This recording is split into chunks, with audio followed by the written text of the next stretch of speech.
Let's get you updated on our grain prices here this morning on a short trading week. This is day one of a 4-day trading week. Nothing occurred yesterday, of course, on account of the Martin Luther King Jr. holiday. Let's see how the corn market is holding up. It opened up about 1.5 pennies lower, and now we have March trading 3 1/4 lower. It was 3 1/2 lower, now down 3 1/4. We're at 5.28 1/4 per bushel here. The May contract down 4 1/4. December new crop down 2.5 cents at 4.57 1/2 per bushel. The soybean market has really been struggling today, and I mean really struggling. We have March soybeans with these quotes provided by bar chart down 27.5 cents, now down 27 at 13.89 3/4. Remember, it hit a high of 14.21 1/4 overnight, so we are way off of that now, about 32 cents off of that. So a lot of weakness there. September down 17 cents as we speak. In the wheat market in Chicago first, March up 6 3/4 at 6.82 1/4, but it's still off of its overnight high by 9 cents, so keep that in mind. And in the Kansas City trade, you have March trading 9 cents higher at 6.52 per bushel. That's a nickel off of its overnight high.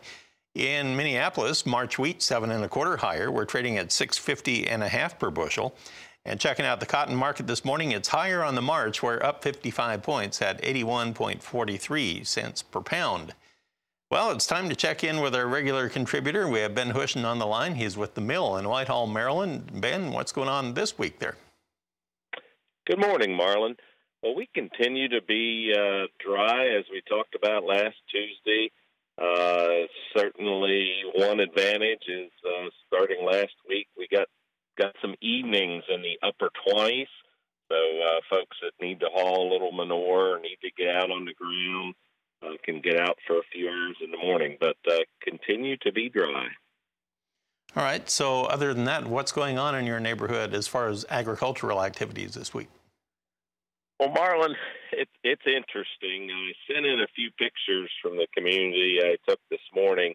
We started, if we rewind back to mid-December, we jumped in by about the middle of December, 16th or 18th. We had 12 inches of snow, came over a day or two, and we thought, here we go. Winter is here, and it's going to be serious.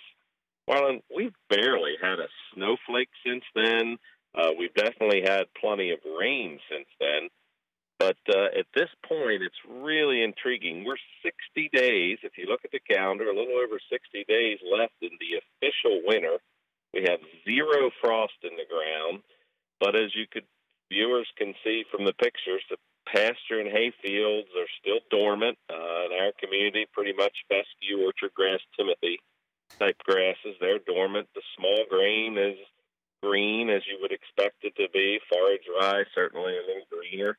But it's interesting. No frost in the ground, January 19th.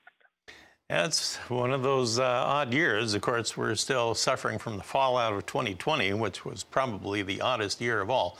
Ben, thanks for the update. I appreciate that very much, and hopefully things get back on a normal, even keel in that area here before long.